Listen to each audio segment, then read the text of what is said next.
Breaking news, live from 6 News. And that's right, we're following breaking news tonight. Conservative activist Charlie Kirk gets shot at an event on the campus of Utah Valley University, and President Trump says he has passed away. It's our top story at 5. Thanks for joining us. I'm Jorma Duran. Charlie Kirk is a conservative political figure and author who routinely holds events, many times on college campuses. During one of those events today, someone from quite a distance away fired a high-caliber firearm, striking him in the neck in front of thousands of people. Torian Small is here for you now with the latest on the shooting. It happened in broad daylight at an event at Utah Valley University. As Charlie Kirk addressed the crowd, a shot was fired. All of a sudden, I hear up top, I just saw him grab, it looked like his neck, and there's just blood pouring out everywhere, and his eyes kind of rolled back. Kirk was rushed from the premises to the hospital. Kirk, a rising star in conservative politics and a fierce ally of President Trump. He is a co-founder of Turning Point USA, which advocates for conservative politics on university campuses. Well known to CBS News Chief Washington analyst Bob Costa. I have covered Charlie Kirk for a long time, have spoken to him at so many political events over the years. This is someone who has galvanized conservatives across the country. He is seen as someone who was really able to gather the Trump movement, especially those under 30, and make them into a force. President Trump posted, "We must all pray for Charlie Kirk," calling him a great guy from top to bottom. Torian Small, CBS News, Washington. Also breaking this evening, at least 2 students are hurt after a shooting at a Colorado high school. The Jefferson County Sheriff's Office says it happened at Evergreen High School, about 30 miles west of Denver. The 2 students have been taken to the hospital in Metro Denver. Stay with 6 News as we work to learn more about both breaking stories. Turning now to local news, Michigan school districts are still without a budget because Democrats and Republicans remain unable to come to an agreement regarding state spending for the next 12 months. 6 News reporter Zach Prees spoke to school administrators today as well as lawmakers to find out what's holding things up, and he joined us now live with what he found out. Good afternoon. Good afternoon, Jorma. Superintendents from here in mid-Michigan were joined by administrators from all across the state today to express concern over the lack of a state budget. Now they fear that schools could be forced to even shut down if a budget isn't passed in time. But they say even if schools stay open, damage has already been done.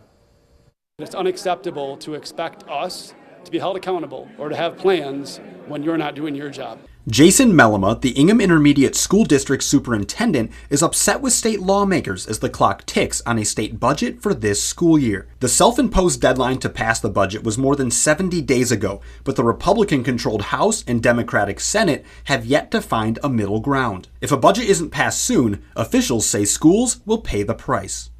We're talking about reduction of staff, we're talking about reduction of programs, and those reductions in programs could be extracurricular opportunities, they could be arts, they could be counselors, they could be mental health specialists, these could be areas of special education. Michigan school districts had to have their own budget set by June 30th. East Lansing Superintendent Dory Lako says the lack of state budget has schools working in the dark, some taking desperate measures. Some districts have even had to borrow money to ensure that they can make payroll if the government shuts down and the October state aid payment is not made. Superintendents warn even if the budget is passed soon, interest payments on loans for some districts have already hit $70,000, and they'll never get that money back. Lako also says rural schools may struggle to provide transportation for their students and fears free school lunches could be at risk. She also worries about students who need extra support. Students with disabilities or those learning English require specialized staff and materials. Without these funds, districts cannot adequately serve students who need additional resources to succeed.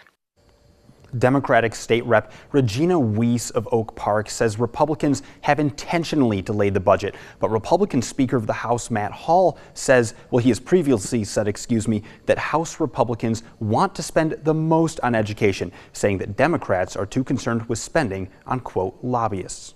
Jorma. Zach, thank you very much. At the state capitol, a bipartisan event today brought together clean energy advocates, legislators, and community leaders for a climate day of action. It featured remarks from policymakers on both sides of the aisle, and presented an opportunity for direct engagement with legislators to discuss grid reliability, affordability, clean transportation, and Michigan's clean energy future. Someone that has been missing and not standing up for their constituents is Congressman Tom Barrett. He really should be listening to his constituents and standing up for what's best. He's not. He's acting as a rubber stamp for President Trump. They passed a budget bill that slashes a lot of tools to keep our energy costs low. And so a lot of energy experts are saying we're seeing energy bills go up already. The event wrapped up at 4 this afternoon. Another Democrat has jumped into the race to become the state's next Secretary of State. He is Adam Hollier. Our Capitol correspondent Tim Skubic was the first TV reporter to chat with the candidate today, and he's here for you now with the story. Detroit Democrat Adam Hollier is certainly no stranger to Michigan politics, having served in the Michigan Senate. He ran unsuccessfully for the U.S. Congress, and Governor Whitmer appointed the former paratrooper to run her Veterans Affairs Department. Now he wants to run statewide elections as Michigan's Secretary of State. However, his opponents could point out that he's never really run an election per se. As a legislator, I was very involved in a number of the voting reform bills that came through. And you'll remember I was a really ardent and vocal participant in the redistricting process. Mr. Hollier reports part of his job will be to protect Michigan elections from you-know-who. Trump is making Trump the issue in this campaign when he talks about getting rid of mail-in balloting. Well, you're going to take on Donald Trump? I don't know how you can be a Secretary of State in any state in Michigan or any state across the country and not be willing to do that. The newest SOS candidate reflects that the top of the Democratic ticket the last time out was not diversified, and African-American voters want that. Otherwise, they may not vote. Our ticket needs to be representative, and voters have disproportionately shown that. When we look at what voter apathy looks like, it really does matter, and people are not going to be appeased by not having it. Michigan Democrats will hold a convention to pick the nominee. So far, Deputy Secretary of State Adivier and Ingham County Clerk Byram are in this contest as well. Give me 50-50, 60-70, what? I don't make odds. I'm in this to win it. I have every expectation that's what we're going to do. We assume the other two feel exactly the same way. Here for you in Lansing, Tim Skubic, 6 News. From Storm Tracker 6, this is Weather First, sponsored by Auto Owners Insurance. Simple human sense. Well, beautiful weather across mid-Michigan today. Very quiet weather-wise and very comfortable as well. We did start out with some clouds across the area this morning. This was just after the sun was coming up. We got a nice pinkish hue off the clouds as some of the sunlight was reflecting off of those. The clouds were around during the morning hours but burned off pretty quickly this afternoon, leaving us with plenty of sunshine, delightful humidity levels, really no complaints. Winds were overall relatively light, but they occasionally were gusting over 20 miles per hour. Our 5-day rainfall outlook, we're still looking at a weak system over the weekend, which could give some rain showers across mid-Michigan. Best chance still appears to be on Saturday. On the upside, we've gone from a 40 to a 30% chance. It doesn't look like all-day rain or terribly widespread, so just some scattered or isolated rain showers during the day, and they move out as we head into Sunday. Monday looking dry as well. A check of the satellite and radar has shown some green on the map from time to time, but at the surface things are really dry, so a lot of that evaporates before it makes it down to the surface. So dry weather for today. So we look at precision cast, area of low pressure west fading away, a few clouds in the UP into our northeast tomorrow morning, but there's not a whole lot happening on this map, which means good things for us because it's going to be delightful once again. High temperatures tomorrow will climb into the 80s as we move through Thursday night and into Friday. Few clouds start to creep in from the west. Nothing for us, but at least some signs there's a system out there somewhere, and that's the one that's going to begin to move in as we head into Saturday. Temperatures currently 78 in St. John, 77 Ionia, Hastings up to 80 degrees, 77 in Charlotte, Lansing, 79 in Mason. On the Skyview network, we're looking good. McLaren Cam, all quiet, 80 degrees the current temperature. Today's high up to 81. The morning low, not bad either, only down to 55 degrees. In downtown Grand Ledge, our current temperature sits at 79. We also made it up to 80. 53 was our low, and granted our sensor has some trees around, so I'm not shocked to see that, but nothing as far as wind in Grand Ledge.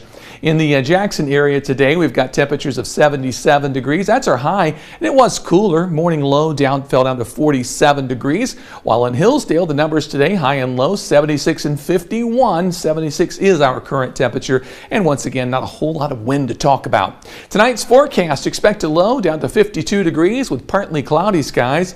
Then as we head into our Thursday, more nice weather with lots of sunshine, 73 at noon, 81 at 5 o'clock, light winds, low humidity. You could just play this all year long. I'd be totally happy.